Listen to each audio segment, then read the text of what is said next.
Abnormal vaginal discharge. So while a vaginal discharge is a notable clinical feature of a sexually transmitted infection, not all forms of vaginal discharge are abnormal or indicative of an STI. So vaginal discharge may be associated with normal physiological changes, such as the menstrual cycle or pregnancy. And increased discharge may also occur with the presence or the use of foreign substances, such as the intrauterine contraceptive device as IUCD. So careful history taken should reveal whether a vaginal discharge is abnormal or if it is associated with the use of chemical substances, for example, topical self-medication, repeated dosing with abrasive substances, or indeed due to an STI.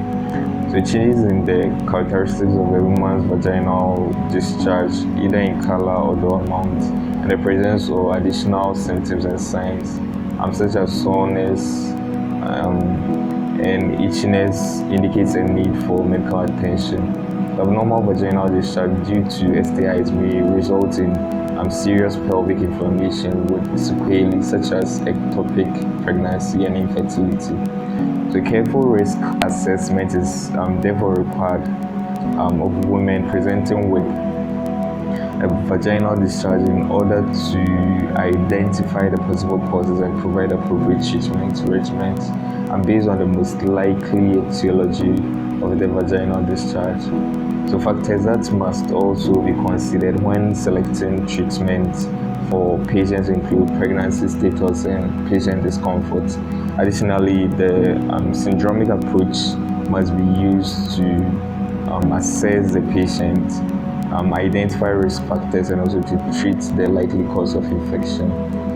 So the causes are STI related or non-STI related. So STI related causes are Neisseria, gonorrhea, chlamydia, trachomatis, trichomonas vaginalis.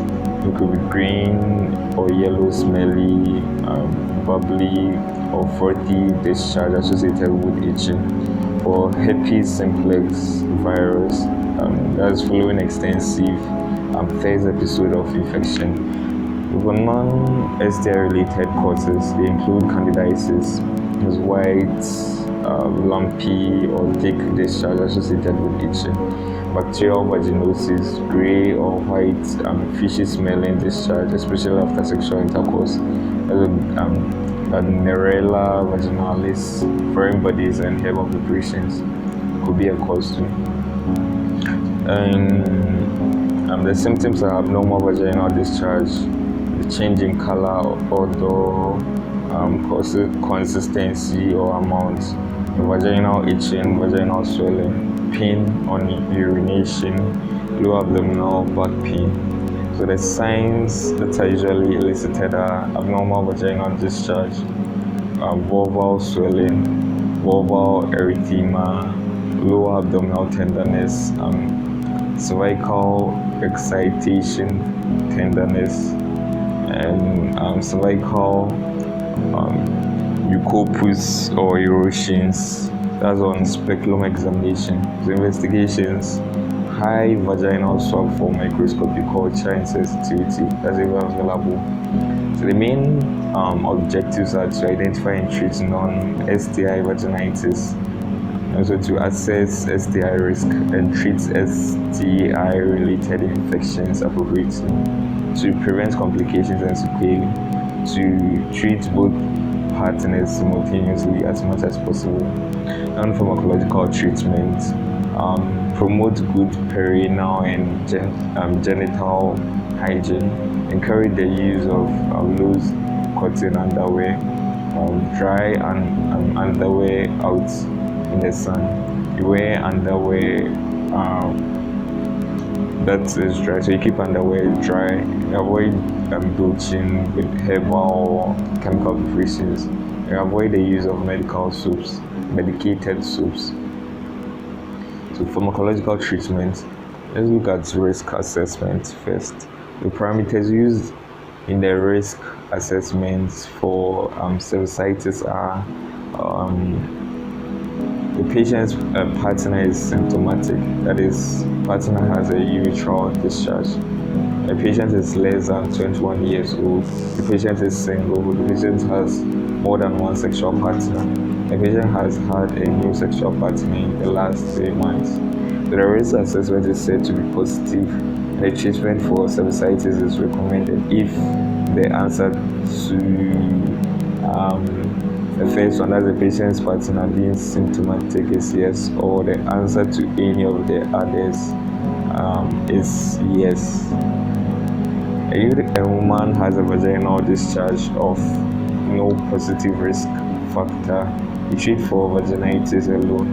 And if she has a vaginal discharge and a positive risk factor, you treat for both vaginitis and cervicitis. Treatments for vaginitis due to trichomoniasis and bacterial vaginosis, you give metronidazole oral 400 milligrams 8 hourly for 5 days. It's contraindicated during the first trimester of pregnancy. Or you give metronidazole oral 2 grams that is contraindicated during the first trimester of pregnancy. Or secnidazole oral 2 grams that is also contraindicated during the first trimester of pregnancy.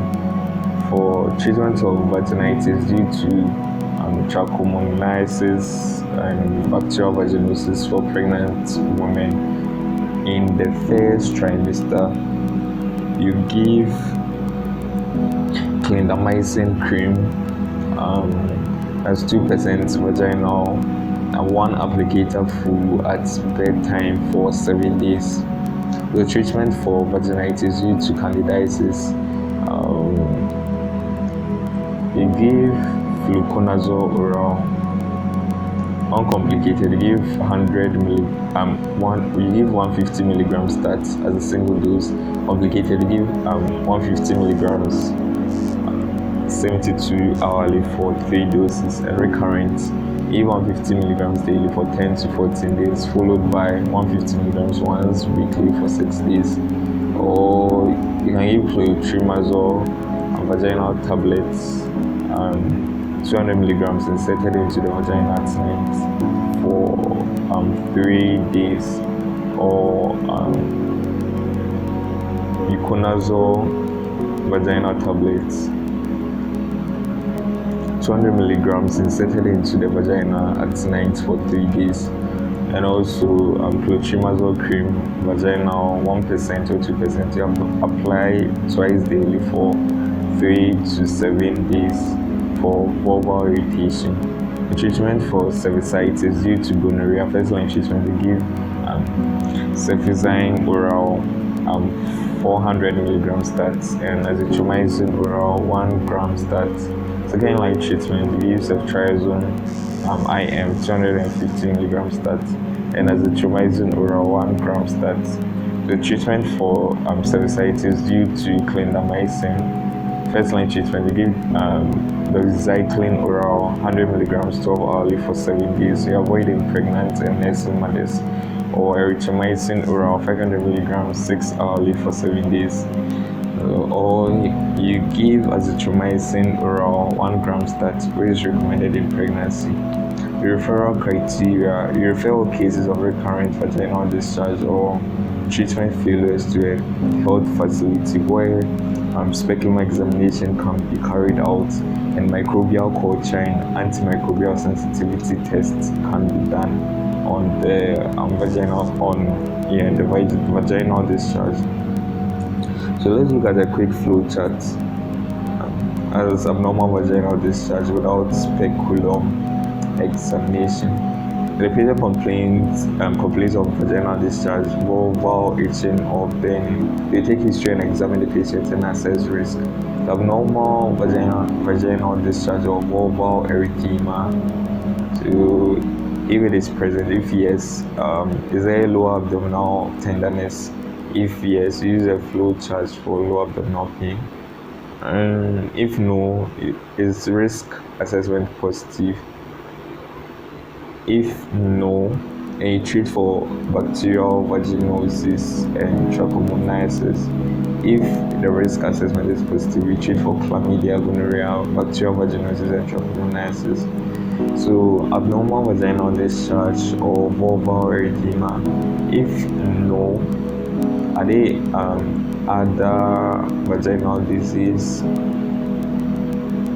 If yes, use appropriate flow chart for additional treatment. If there are no vaginal diseases and you educate to counsel, you promote and provide condoms and offer CT.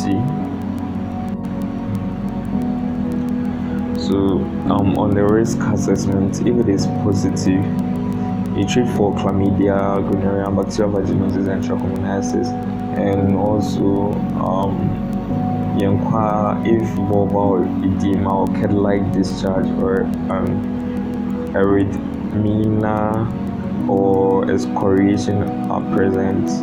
So if yes, you treat for candidiasis. If no, you educate, you counsel, you promote and provide condoms and offer CT. So let's look at the flow chart as well. Vaginal discharge with speculum and bimanual examination. So patient complains of vaginal discharge, vulval itching or burning. They take history and examine the patient. External, bimanual and speculum and assess. So cervical mucopus or cervical erosions or was risk assessment positive? If yes, you treat for chlamydia, gonorrhea, bacterial vaginosis, and trichomoniasis. If no, you treat for bacterial vaginosis and trichomoniasis, and vulval edema or kid-like discharge, erythema or excoriation present. If yes, you treat for candidiasis. If no, you educate to counsel, you promote and provide condoms, you offer CT, partner notification if TV or cervical mucopus are present. And so offensive colored profuse discharge with or without pain indicates abnormal discharge. And the positive risk assessment, if partner has symptoms, the partner with symptoms or any of the two conditions I'm going to mention. So being single, having more than one partner, or new partner in past 3 months. So this is indicative of positive risk assessment.